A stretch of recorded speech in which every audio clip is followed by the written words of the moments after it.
When clients hand their timelines to me, there's a couple of points that come up again and again that make me go, that's not going to work. But hopefully you can avoid that once we go through these. Hello lovely couples and welcome back to my channel. I'm Lauren, wedding planner and owner of Bluebird Creative. I provide a weekly dose of wedding planning goodness for the modern couple. So if you haven't already guys, make sure you subscribe to my channel. And if you're not already, then come and follow me over on Instagram at Bluebird_creative, where I will show you a lot more behind the scenes. I'm showing you some of the weddings that we're getting up to this year, this season, which there are a lot of, and you just get to see the daily life of a wedding planner and just me generally talking nonsense. Anyway guys, let's jump into this week's video with the 6 places to nail your wedding day timings. Let's go. So the first place when you're writing up your timeline for the day is to consider how long your ceremony actually is. This one is pretty obvious and it's not that complicated, but you'd be surprised the amount of people that get it a bit wrong. Now, if we're looking at a religious ceremony, the likelihood is that we're looking between an hour and a half. Sometimes it's just 45 minutes. And the best way to know the timings is to speak to the person that is running your ceremony, whether that's a vicar or whoever it may be. Get the timings from them so you can understand how long you need to schedule for the actual ceremony. If we're looking at a civil ceremony, the likelihood is it's going to be 25 to 30 minutes. If you're not having any readings at all, we're looking closer to sort of the 20 minutes, even slightly less, but I'd schedule in 20 minutes. So you don't need to schedule in too long, but definitely don't schedule in too short because that will throw the timings for the whole day. I always think if you overschedule, it's slightly better than underscheduling. That's kind of my theory because things can overrun, but the likelihood is they're not going to finish early. And if they do, you've got a little bit more time for the next section. If you're having a celebrant-led wedding, then again, the likelihood is they're probably 20 to 30 minutes, but speak to the celebrant that's running your ceremony because they will know how long it is because they've created the ceremony. And those are a little bit harder to gauge because obviously it's bespoke to you as a couple. So definitely have a conversation with them. I'm sure you won't even have to ask because they probably would already tell you. The next section, and this is the one that we get a bit of a boo-boo on quite often, and that is the drinks reception. Now, if you haven't watched my video on drinks reception, which I did quite a long time ago now, I think, then I will link it up here for you. Or here, I still can't remember which side it is. And my golden number is an hour and a half. What I will say though, guys, is do not have a drinks reception that is less than an hour and a half. You just will find it really squished and you just won't have enough time to fully enjoy yourself. If you go for just an hour, you risk things just getting all a bit scrunched up. So just bear in mind that in your drinks reception, if you're not having a confetti shot when you're walking back down the aisle and you're having it into the drinks reception, you've got to fit that in. And that will only take 10 minutes, but it's still going to take 10 minutes. You're then going to probably have group shots, which can take anything between 15 to 30 minutes.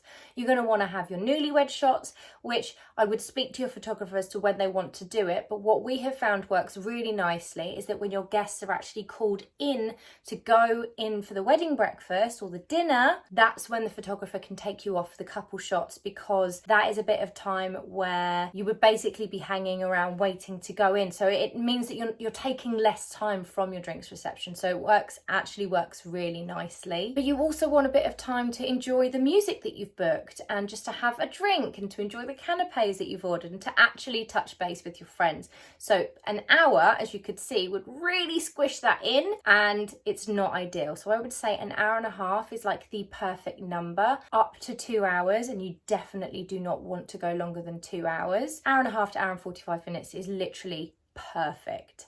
Then you want to allow time for your guests to come through, and that is actually next on my list. That is number 3, is how long you allow guests to go and take their seats. So often I see this on people's timelines where they have literally allowed 10 to 15 minutes for say 150 guests.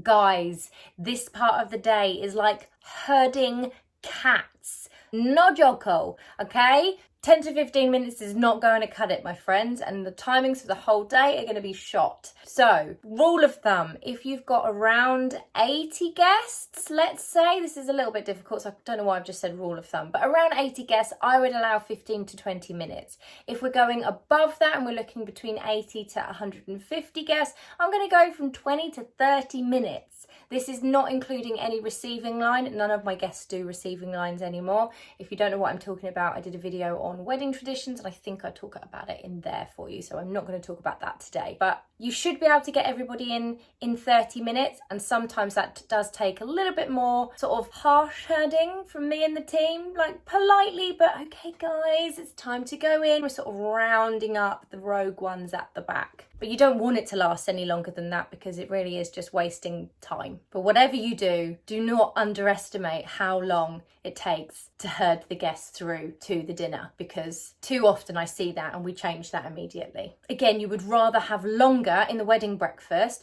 than suddenly be losing time and knowing that everything is going to get pushed back, and you're probably then going to end up having a first dance way later than you ever wanted. So allow enough time there. Next on the list is speeches. This one is a little bit of an unknown quantity, and if any point of your day is going to run over, it's going to be the speeches. You know, your dad, who you've said doesn't like public speaking, is only going to do 5 minutes, and suddenly he's got a full-on monologue and it's 15 minutes long, and you're thinking, where on earth did that come from?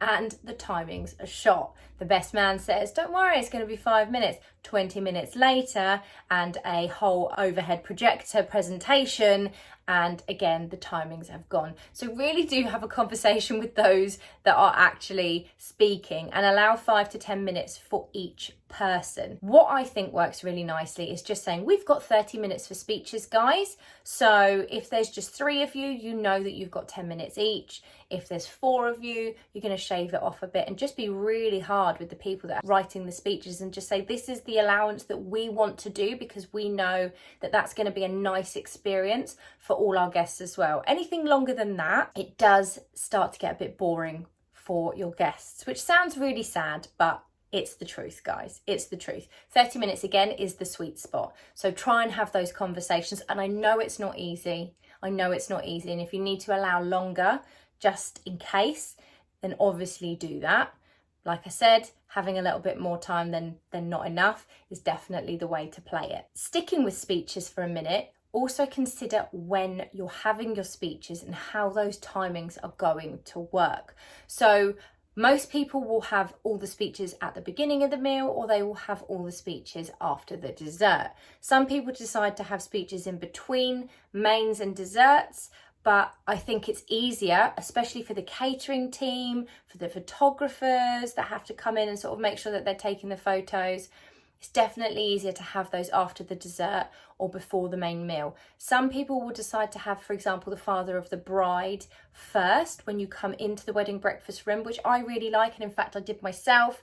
Number one, it relaxed my dad then for the meal and it was over and done with. And it's also kind of like a nice welcome into the room. So I think that that's really nice. And then the rest of the speeches were after all 3 courses. And that worked really nicely. It also broke it up. It wasn't too long for all our guests. So again, just a really nice addition. And you can kind of go, okay, 5 minutes at the beginning and then maybe 20 minutes at the end or 30 minutes at the end.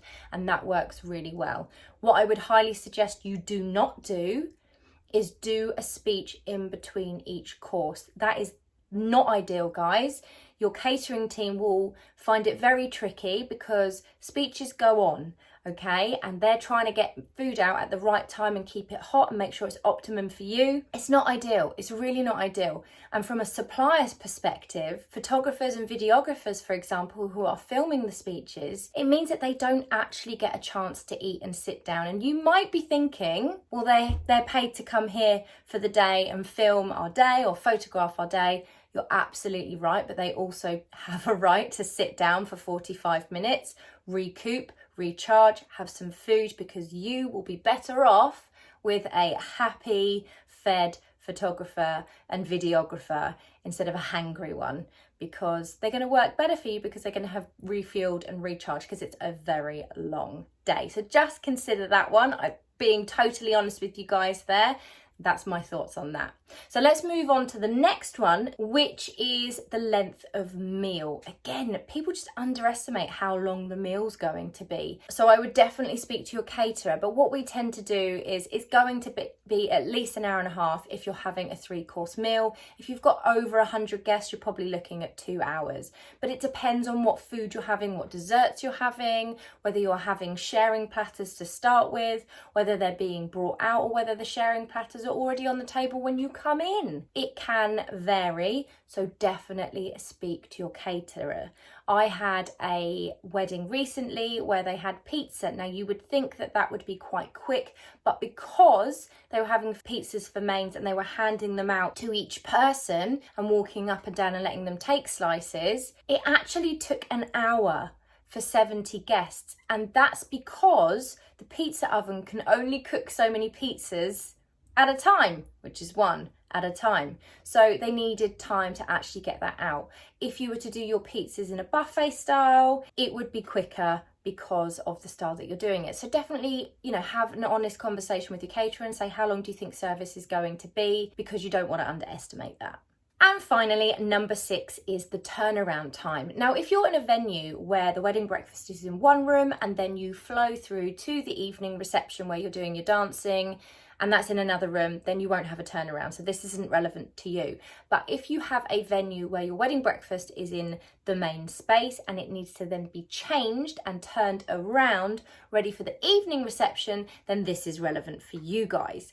So turnaround times, it's really important that you allow enough time. And you might think half an hour is absolutely fine. The best thing that you can do is to speak to your band or your DJ that you have booked and ask them how long they need to set up and sound check. The likelihood is it's between 1 hour to 1.5 hours. Now, they should be able to do it in an hour. The amount of weddings that we've done, they can do it in an hour, but they need to be able to get in at the start of that hour and start the setup.